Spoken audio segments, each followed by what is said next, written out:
Greetings, everyone. What beautiful weather we have been having. It is just gorgeous here in Southeast Missouri. Welcome to our weekly town hall. My name is Donna Oftenberg, and I'm down by the Cape Girardeau area. Other specialists joining us today. Get my computer to work. I was going to bring up the map. There's the map. Other horticulture specialists joining us today include Debbie Kelly from Hillsborough area, Kathy Meacham from Carrollton, Kelly McGowan from the Springfield area, Tamara Rial from Kansas City area, and from MU campus, we have Dr. Lee Miller, Jared Fogue, Dr. Pat Guinan, and Dr. Trinkline. And so, yeah, if you'll just take a look at the map, we have specialists located all throughout the state that are available to help you anytime you have questions.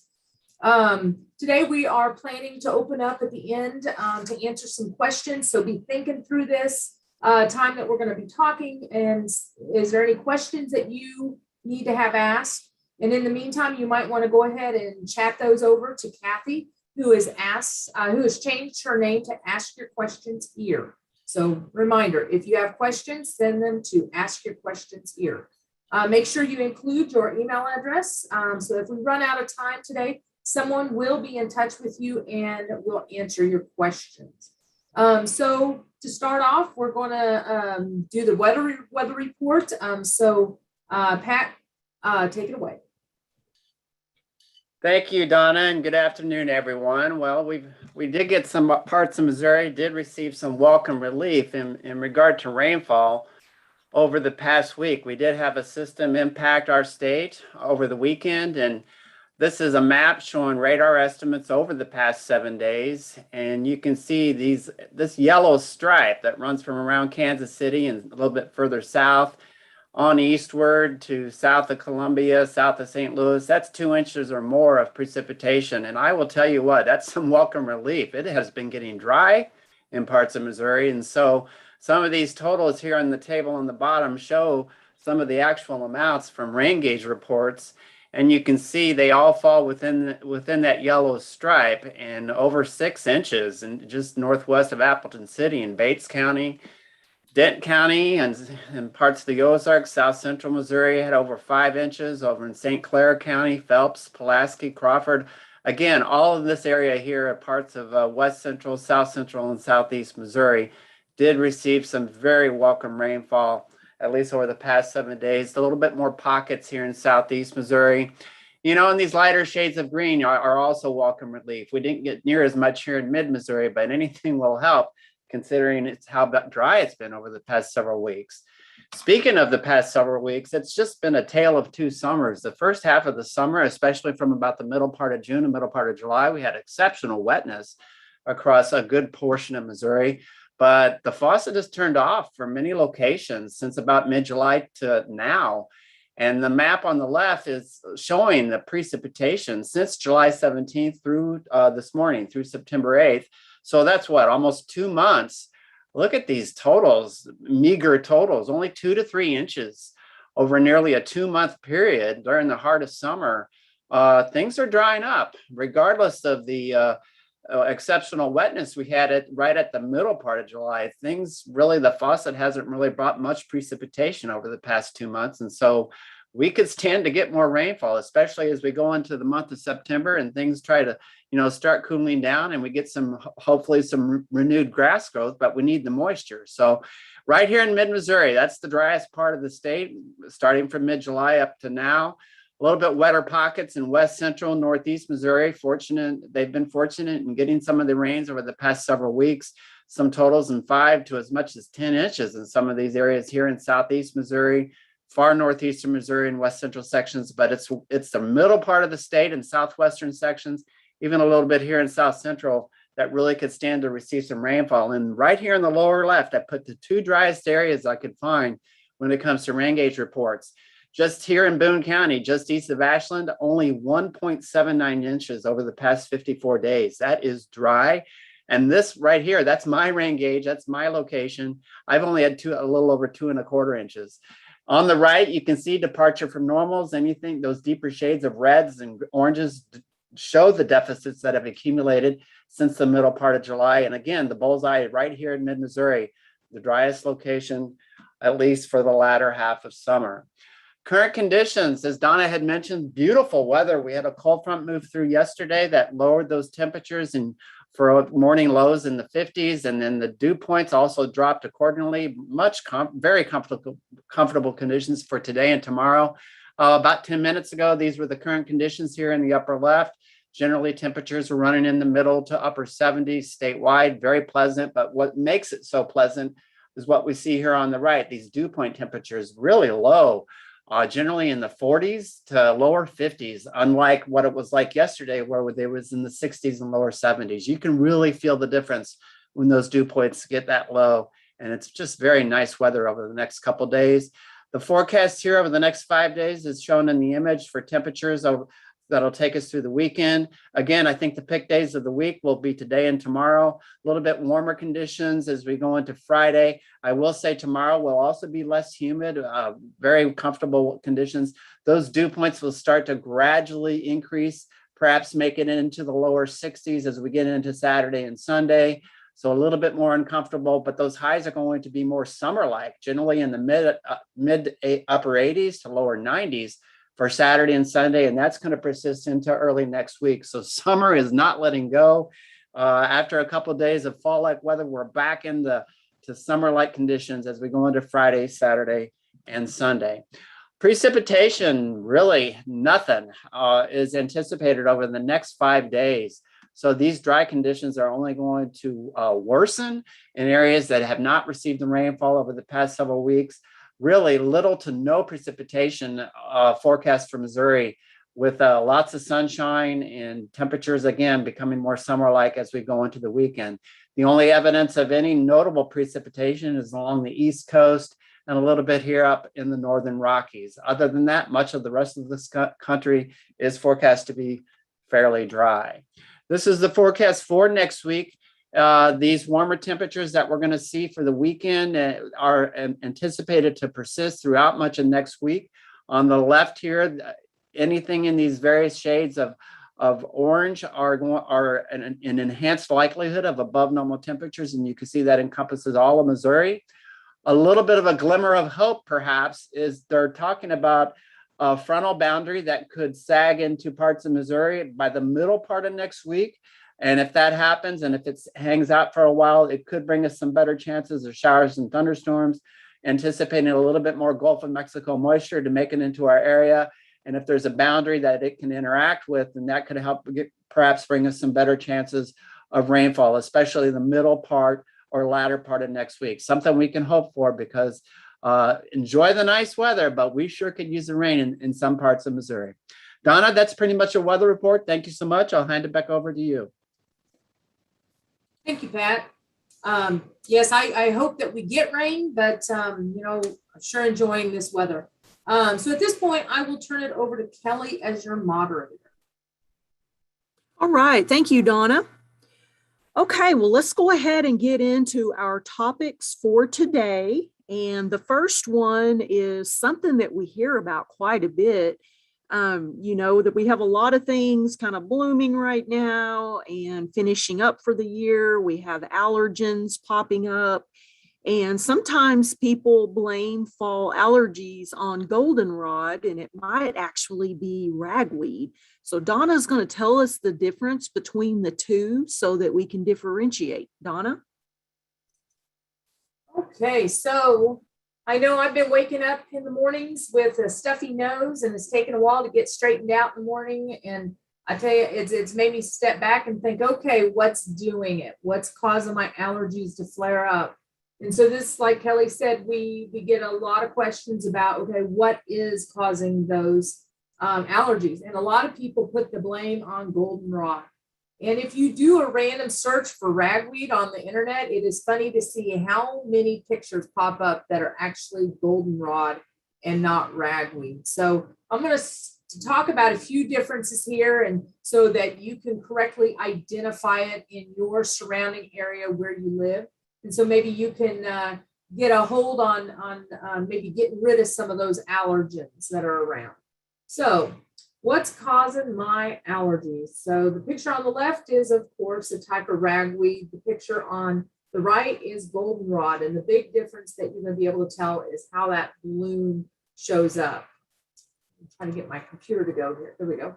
So ragweed, we have 3 different ragweeds in Missouri. There's a common, a giant, and a lance leaf. The upper left picture is a common ragweed, and so it has more narrow leaves. The giant ragweed actually has broader, fatter leaves, and this ragweed will get very tall. And sometimes you can see it get up to almost 6 feet tall. And it's a very big, bushy plant. The common ragweed doesn't get as tall, but it can still get as wide and bushy. It's a summer annual. So it's one of those things that, you know, a plant that if you can get it removed, it's not going to come back unless it restarts from seed. And so just keep that in mind. So if you see some ragweed coming up, you want to chop it out of there. It's the bad stuff. You want it gone. And so the other part of it is you don't want to let it go to bloom. If you can't get to those plants, at least, I'm sorry, I misspoke. Don't let it go to seed. If you can't get to those plants in a timely manner, at least keep them from producing seeds so they're going to repopulate. If you have bad allergies, then you don't want them to even get to blooming. Try to get a weed eater in there, mow them down, try to get some type of control. Even a weed killer would work. Bloom time is July to October. And so you can see that it's a very broad time span for allergen season. And so that's why a lot of us are already sniffly with the watering eyes, the coughs, just bad allergy symptoms. And one big thing that you have to realize is one plant can have billions of tiny grains of pollen. And this pollen is light pollen, so it floats on the air and it's carried. And so that's what makes us so miserable. So once again, this is a plant to control. If you have it around your property, don't let it bloom, don't let it go to seed, get it under control. On the flip side, this is goldenrod. And goldenrod is actually a wonderful species. We have 23 different species in Missouri. And there's actually some that are considered ornamental varieties that are being sold in the nursery trade. And so our native goldenrod is the top picture. And actually the middle picture and the bottom left is our different native species. And the middle picture and the bottom left, if you'll notice the blooms are held differently. And that's how you can differentiate what species it is, and also, leaf size and plant height, those things go into it. But a lot of the bloom structures will look different. The one on the lower right, however, is an ornamental variety. I pulled that picture from Missouri Botanical Garden. And they have like 4 or 5 different goldenrods on their website that are named cultivars. Now, this is a perennial. So if you did want to get rid of it, you're probably going to have to take a little bit extra action to try to get it gone, because it's going to keep coming up from year to year. If you want to keep it, though, on the flip side of that, it's a wonderful thing that it's a perennial, because you're not going to have to replant it. They're pretty tough plants. The thing I like about goldenrod is that they are a pollinator attractant. So when you see it in the fall, blooming in the fall, it's usually loaded with flower flies and bees and all sorts of different pollinators. And so it's really a nice plant to have around. This does not put off any pollen that we are really sensitive to, not like the ragweed. The ragweed tends to be the biggest culprit. There might be a few people that say, oh, they are sensitive to goldenrod, and there may be a case here or there that's the case. But for the most part, goldenrod's pollen is a heavier, thicker pollen that can only be carried by insects. And so just keep that in mind. This one blooms June through December based on which goldenrod it is. Just keep in mind, if you do want to plant it, it can be invasive. I know some of the newer cultivars are not as bad, but some of the native ones can be. So just be aware that you may have to go in there and thin it out if you do want to plant it. And so that's all I have. The fact that it's the ragweed doing the allergens and not the goldenrod. So back to you, Kelly. Thank you, Donna. Okay, so we're going to switch gears and talk about insects a little bit, specifically friend versus foe. And Tamara, what do you have for us today? Oh, I have a good one. I'm hoping to trick everybody this time. Okay, let me put it up. All right, so can you see that at this point? This, There we go. there we go. Okay, so this picture right here, you can't really see the insect. I'm hoping that you will be telling me whether it's a friend or foe, but you can see the sign, and I'll just point out it's these little things right here.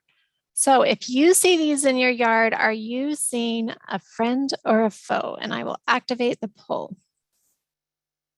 Right, you should see the poll right now. If you don't have a poll, feel free to put it in the chat. I'll give you just a few seconds.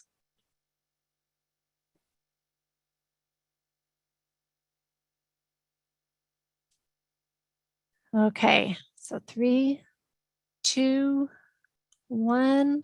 I'm going to end the poll. All right, and I'm going to share the results. Okay, so it looks like we almost have an even mix with friend and foe. We have a few people who say neither, and a couple of you that said it depends. Okay, well, here is the answer. Hold on, I lost my controls. I said this was a friend. And the reason why, let me tell you a little bit about what is going on here. So this is actually an antlion. And what you see on the screen is also the antlion larvae. It's also known as a doodlebug. They're more common than you might realize because they're rather inconspicuous. They're most known for their behavior when they're larvae.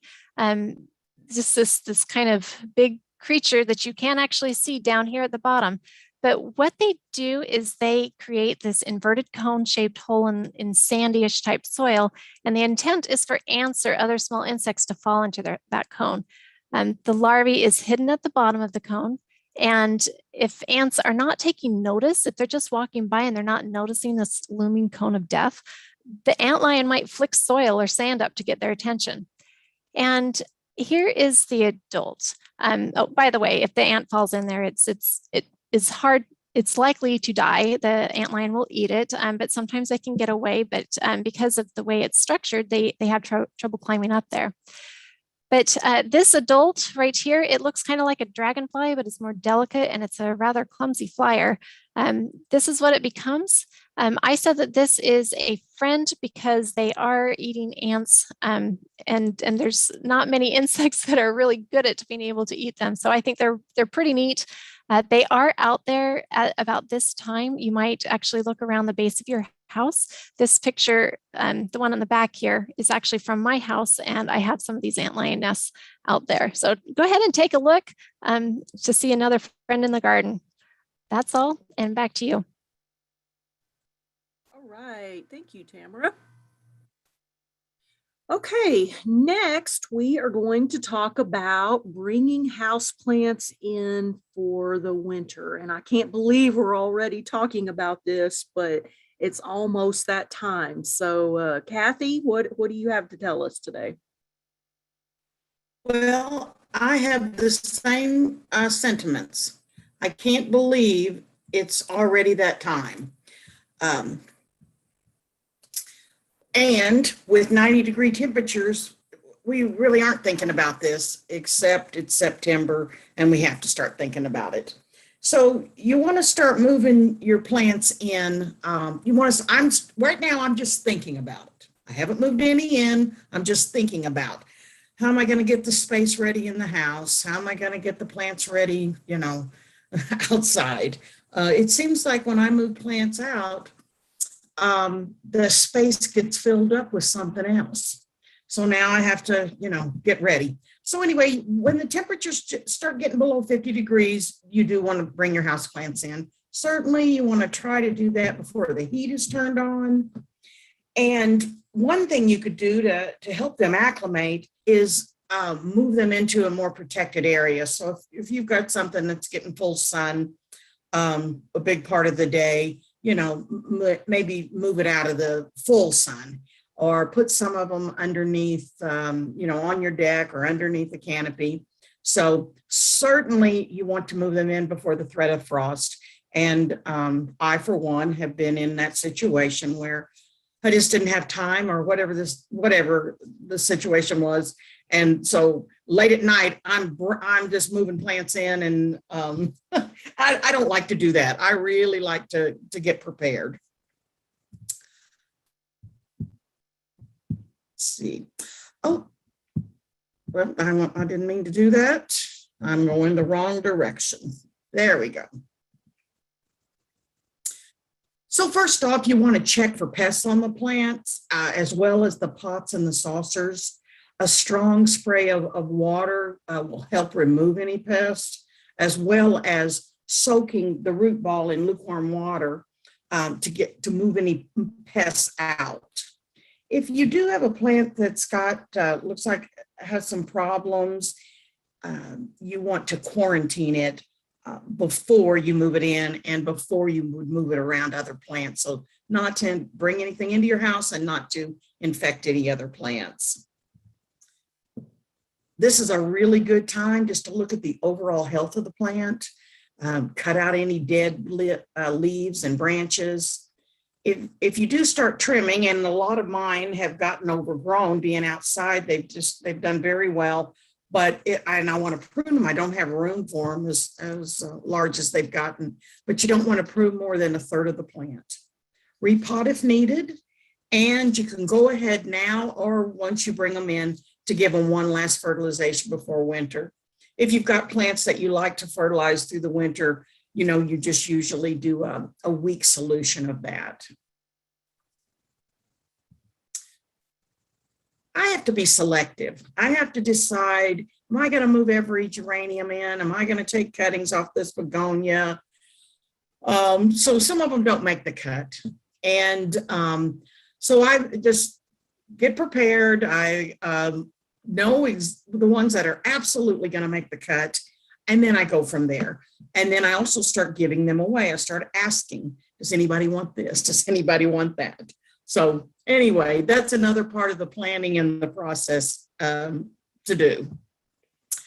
The indoor care, you want to find the best light, and the south and west windows are the best.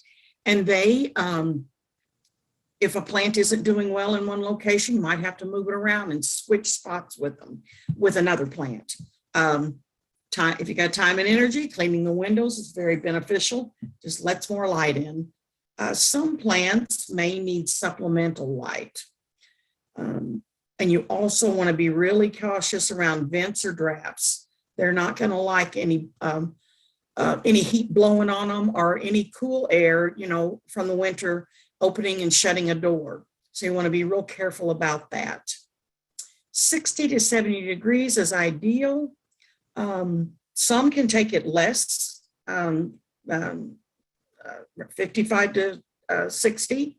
And also remember that plants need much less water in the winter.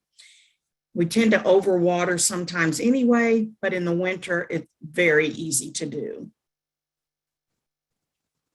You can move some of your plants into an unheated garage, tropicals, you know, like hibiscus or mandevilla, or tender perennials, lantana, geraniums, begonias, and I may try some of that this year. I've got some really nice lantana. However, that means cleaning the garage out. So, you know, again, it's always a big plan moving in plants. Herbs can be kept in pots in rosemary or lavender, and the temperature should be maintained, if possible, between 45 and 50 degrees. On those tropicals, you can let them go dormant, but keep the soil slightly moist. And the herbs can be left out a little bit longer, but you want to bring them in before the nights get down to, before the temperatures go 32 to 35 degrees. And that's about all I have. It is a big job, but it's worth it. to have houseplants, I believe, and see them thrive outside. All right. Thank you, Kathy. It is worth it. I enjoy bringing mine in. I don't think my family enjoys it though. True. There was a question in the chat about bringing in your lantana, but I think you mentioned that you just bring it in a garage and kind of overwinter it that way. Yes, and check on it. Give it some water, not too much, of course. And there's no guarantee, that it's going to make it, but it's for me, it's worth the chance. I've got 3 large pots of it, and so I really want to give it a try. And again, that means cleaning out the garage. Not my favorite thing. Yeah. Okay, well, thank you very much, Kathy. Okay, so the next thing that we're going to talk about is seed saving, and Dr. Trinkline is going to share some information about that with us. So Dave, I'll turn it over to you. Okay, could everyone see my screen? Yes. Okay. I open with a picture depicting the first Thanksgiving. That's an event we're going to observe, not the first, but nonetheless an anniversary of that in a couple of 8 weeks. For our ancestors, saving seed was a matter of life and death. It was the seed saved this year or the previous year that gave rise to the following year's crop and allowed for the pilgrims and later pioneers and so forth to survive. That was then, and this is now, as the saying goes. When we talk about saving seed, the first thing we have to consider is, are we growing an F1 hybrid or what we call an open pollinated variety? This makes a huge difference. Most of the vegetables and many of the ornamentals today are F1 hybrids. By definition, an F1 hybrid is simply a cross between 2 different homozygous, we'll explain that in just a second, inbred parent plants. Let's explain that. On the left, you have the male parent, and you'll notice I've represented the genetic makeup A, B, C, D. There are 2 genes at each loci, and in this case, they're all capitals.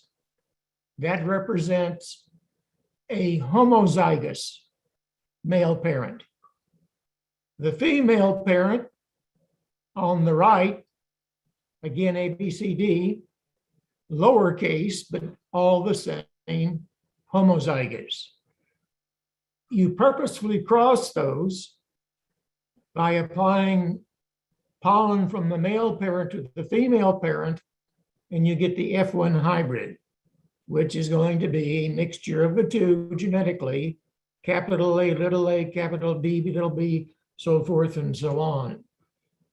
This pictorially illustrates that, where we have 1 inbred line as the first parent, the second as the female parent, and we cross them, and we have a phenomenon called a hybrid vigor, which usually results in not only a more productive plant, but one that is often earlier in maturity, greater in substance, and so forth.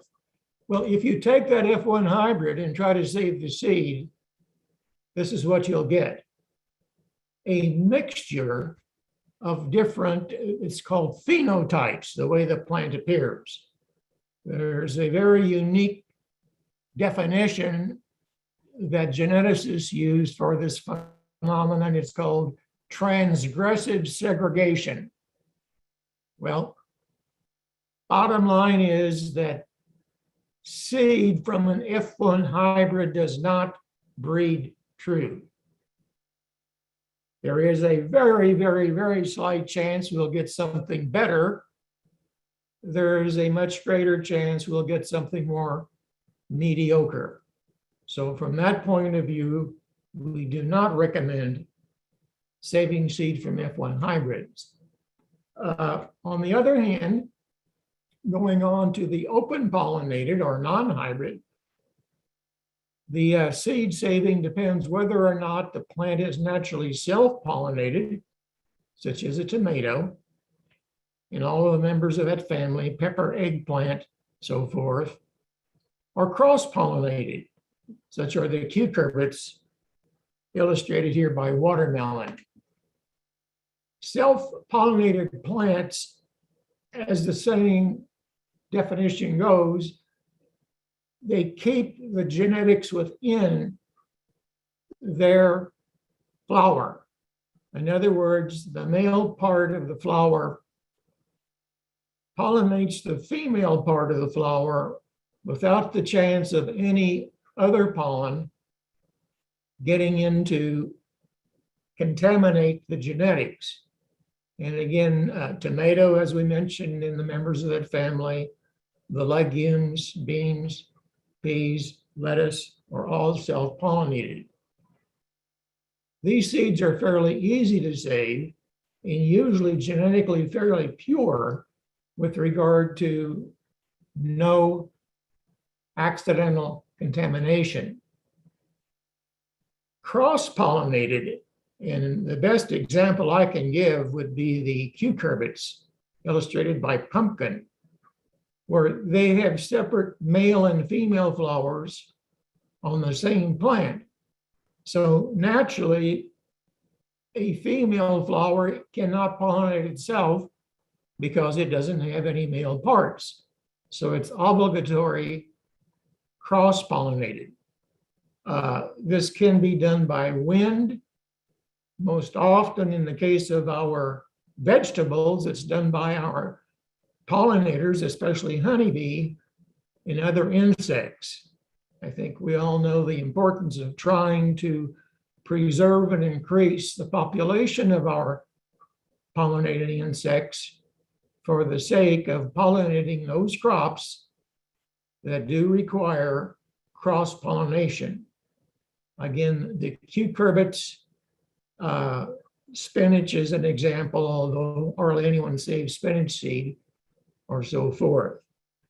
That said, if you decide that you want to try to save seed, then there are two different ways to clean. We'll use tomato as an example of wet processing. We're all familiar, I think, with the, it's called locular jelly. That's the gelatinous substance surrounding the seed in the tomato. We would scrape that out and usually tie it in the likes of a cheesecloth bag and put it in water and let it ferment.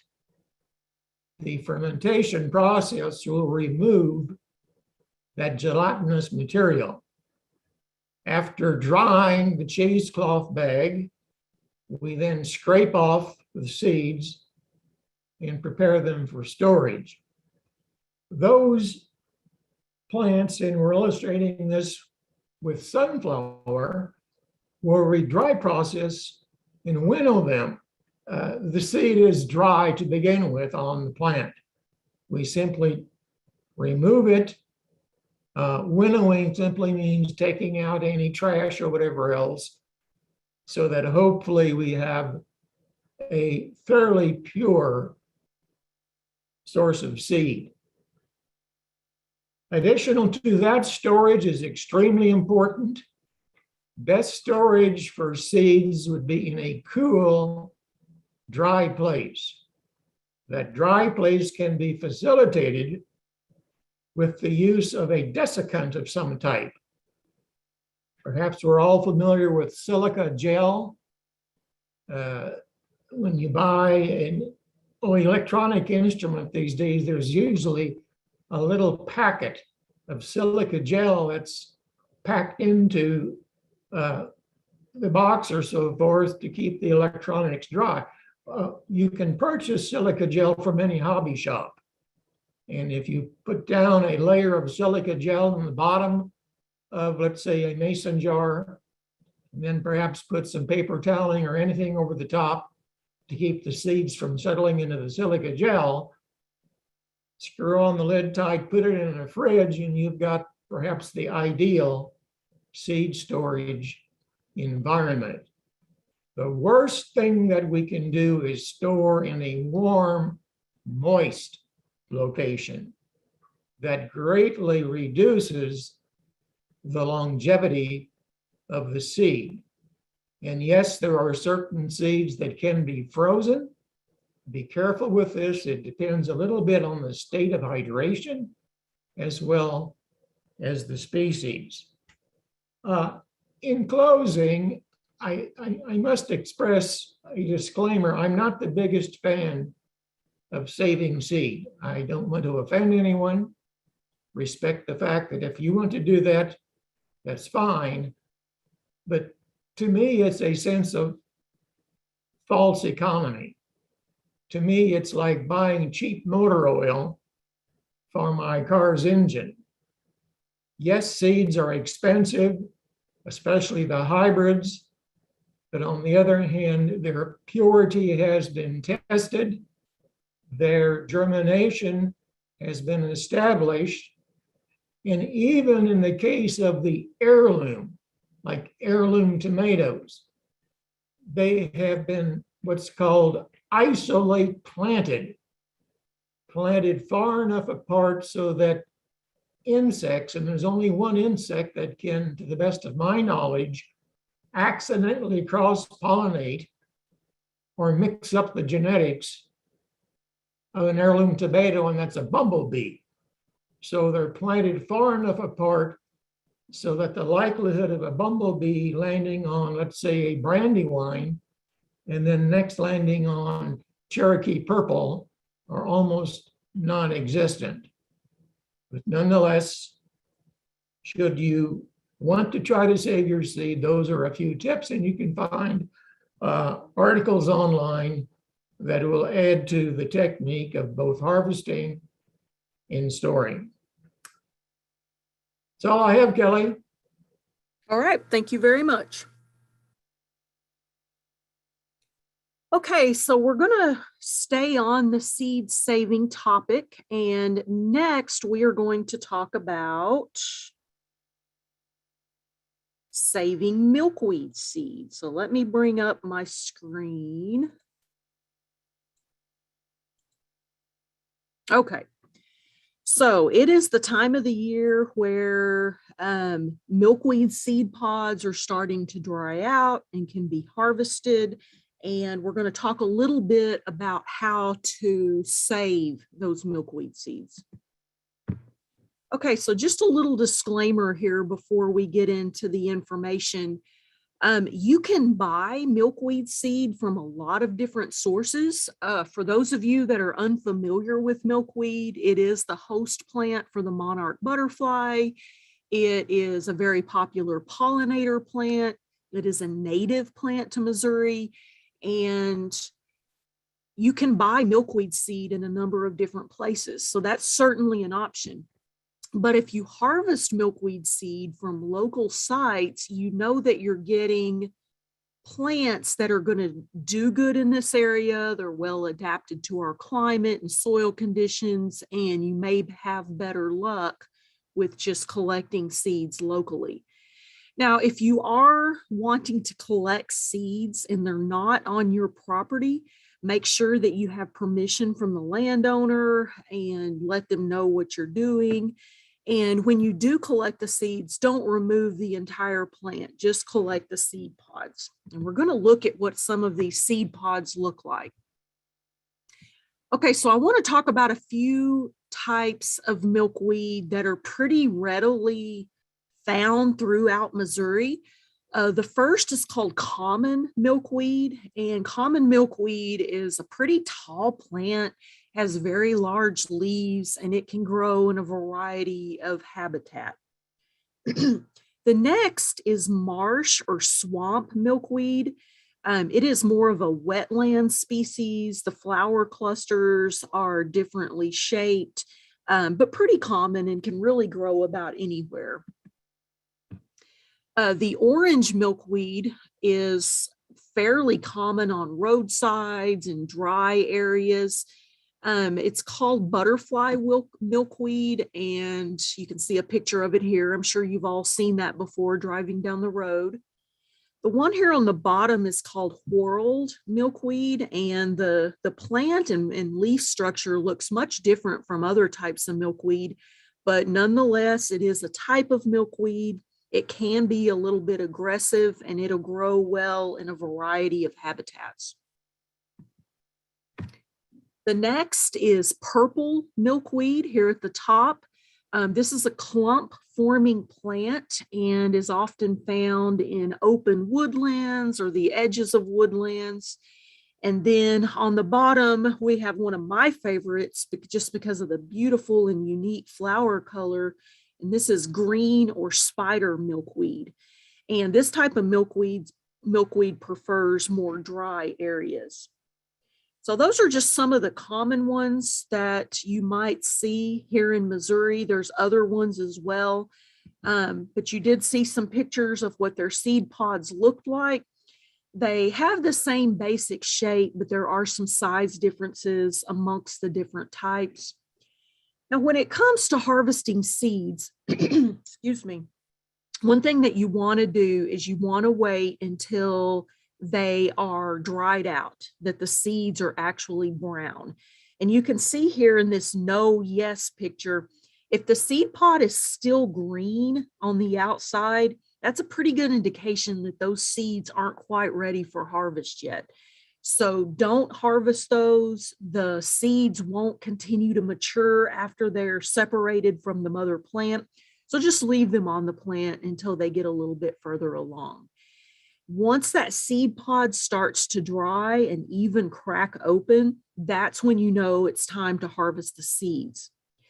Now, if you've grown milkweed before, you know that when these seed pods pop open, they have the little fluffy material attached to the seeds, which catches in the wind, and those seeds can blow all over the place. And then before you know it, you are fighting milkweed plants almost like a weed. So if you don't want those seed pods to crack open and self-seed themselves, you can put a loose rubber band around the seed pod or a twist tie, and then you can still monitor it for drying and you know what you can tell when it's ready to harvest. So one thing I've noticed on my milkweed seed pods is a lot of milkweed bugs, and you can see a picture of those here. They're red and black insects, and they eat milkweed seed. They don't do harm to the plant, but if you do have a pod that's covered in these, it's likely that the seed is no longer viable. So don't harvest anything that looks like this. So what about the white fluffy material that is attached to the seeds? Do you need to separate that? How do you separate that? Well, I have been collecting milkweed seed for years. I don't typically take the fluff off just because I don't have time, but I do make sure that I store my seed correctly. And then there's a lot of air circulation in there, but it's certainly easier to store if you remove all of that fluff. One thing that you can do is put the seeds in a paper bag with a few coins, shake it up. The coins help to remove the seeds from the fluff, and then you can cut a small hole in the bottom corner of the bag and shake out the seeds. So that's one way that you can remove them. The picture here on the left shows a seed pod that has just cracked open. And if you can catch it before all of that fluff starts to expand, you can gently use your fingers and kind of wipe off the seeds. Now, boy, you would have to really be monitoring those seed pods to catch it at this stage, but that is a possibility. The picture here on the right, I believe was from the Xerces Society, and they had used a shop vac with a filter over it to separate the seed from the fluff, but they didn't recommend doing this because it took a lot of time, but it's certainly something that can be done. So once you have the seed separated from the fluff and you're ready to store your seed, make sure that it's good and dry. Dr. Trinkline mentioned in the last presentation that, moisture is an issue when saving seed. You want to make sure it's completely dry before you start the storage process. So once you have your seed stored and you start to think about planting, keep in mind that milkweed seed is a native plant. So it's going to need a period of cool weather followed by a period of warm weather to stratify that seed, to make it be ready to germinate. Milkweed seed has a pretty hard outer seed coat, so it needs that period of cool weather followed by warm weather to start to break down that seed coat and to start the chemical reaction in the seed to make it germinate. So do keep that in mind. And with keeping that in mind, you don't want to store it long-term in the refrigerator. But you can stratify the seed in the refrigerator. And I've used this method many, many times. So I usually start this in late spring or early summer. I will wrap milkweed seeds in a wet paper towel, not dripping wet, just slightly wet.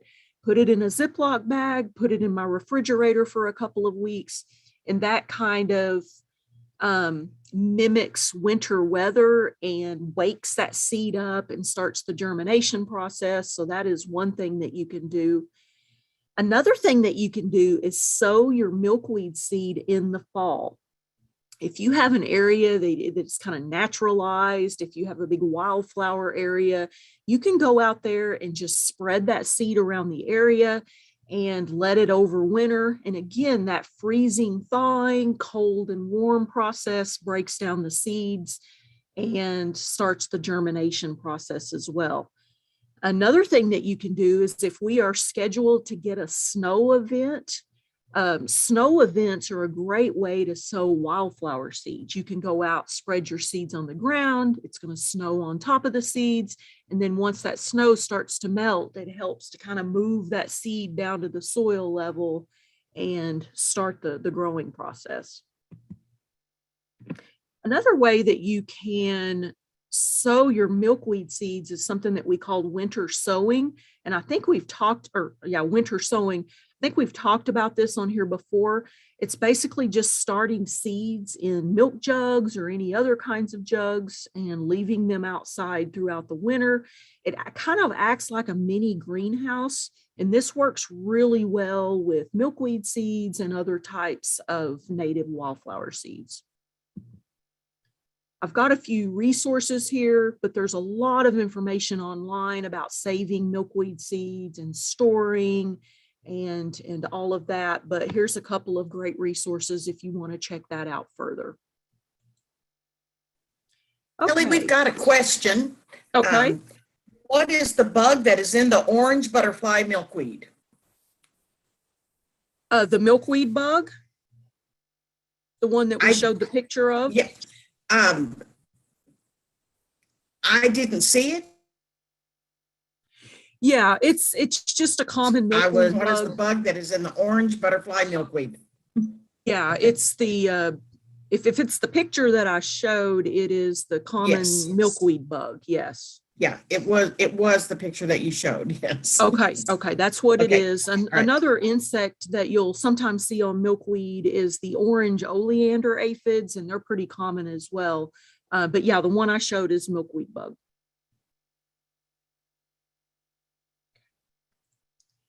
Okay, well, let's just continue talking about insects. The next thing that we're going to talk about is fall webworm. And Debbie, what do you have for us on that? Yes, I have the fall webworm. We have been hearing that the fall webworm is starting to appear in the west central and the southwestern part of the state. And so we thought we would kind of visit with this for just a little bit. And here is a picture of a whole bunch of the mature larvae that are located on the inside of the web on a branch right here. And they kind of looks a little creepy to see all of those in one location. So the fall webworm is also called the tiger moth. So as a larva, so we have the egg, the larva then will pupate into an adult, and the adult is going to be a moth. So normally these will be present from spring to fall throughout the entire growing season. We may not notice them that much until later in the fall, late summer, early fall, such as right now. You'll start seeing them.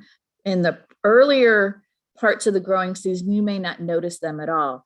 They can produce from 1 to 2 generations per year, depending upon how warm the year is, also depending upon which specific fall webworm it is. There are a couple of different ones that are out there. They more or less do the same exact sorts of things. What you'll see is the groups that are found inside the silk webbing, such as the picture on the previous page.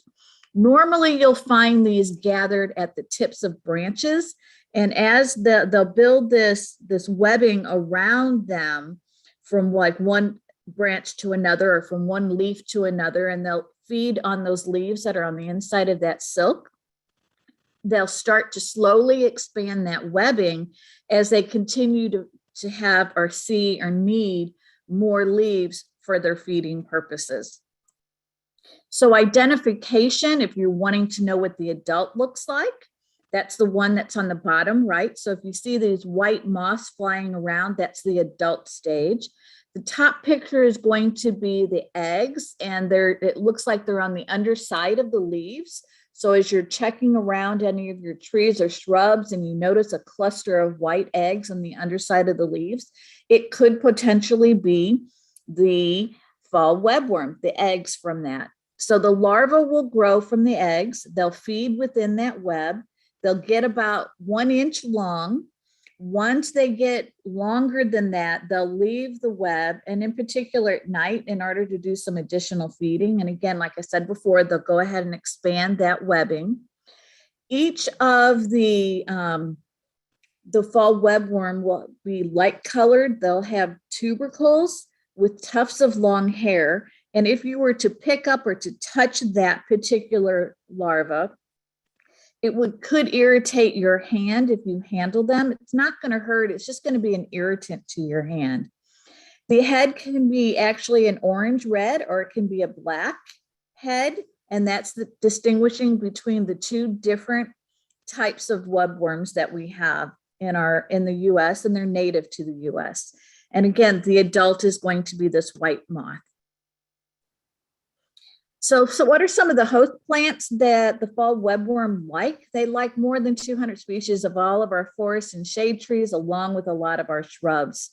Some of their favorite, if I were to ask you all, what is your favorite flavor of ice cream? Well, these different fall webworms will have their favorite type of a host for a tree or a shrub that they like in particular. Here you'll see a picture of a crabapple tree, so you can see how the webbing is across all the leaves, how it includes some of those small branches as well. And again, it will slowly grow over time. They like sweet gum trees, crab apples, persimmons, black walnut, pecan, hickory, cherry, river birch, and sometimes they'll go to the elms and the willows as well, but this is their favorite foods from what I was able to pick up. I do know that they do like the birch trees. When I lived in Colombia, I had this beautiful white birch barked tree in the corner of my house, and it was gorgeous. And every couple of years, it was never every year, I would get the fall webworms, and I would always get so frustrated because the tree was just so beautiful. But I do know that it likes that particular tree.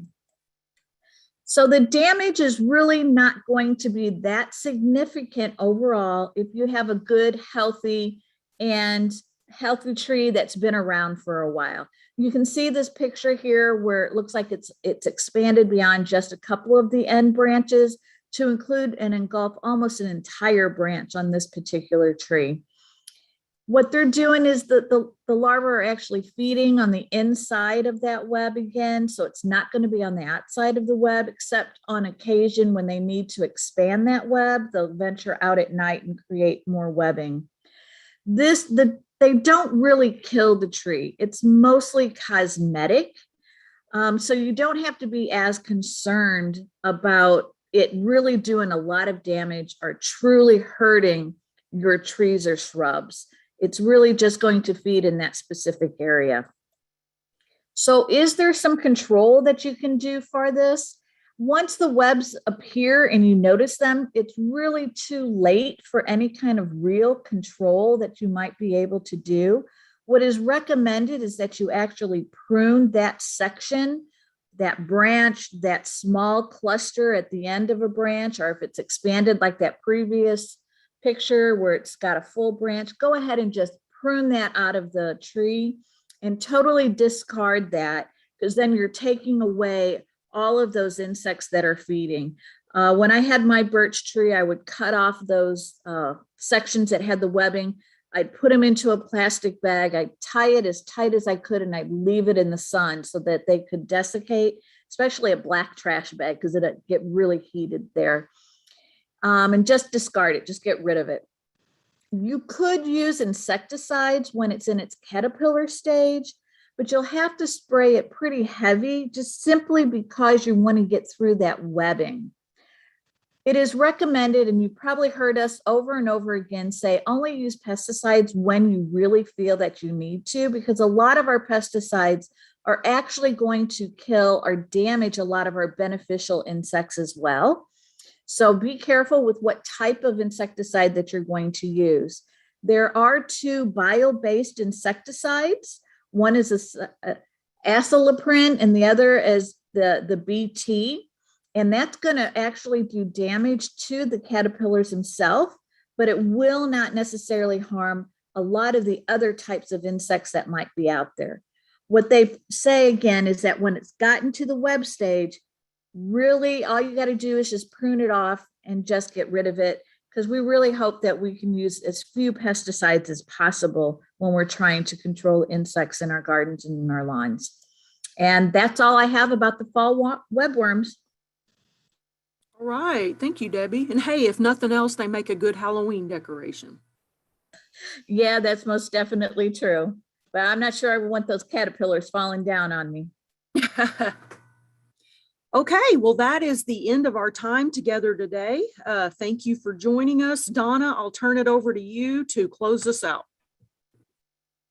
Okay, so don't forget, these live streams and snippets are located on the MUIPM YouTube page, and you can get to it by going to YouTube and then just go to the search bar and type in MUIPM, and it should come up, and you should see our live streams and all the snippets that are available.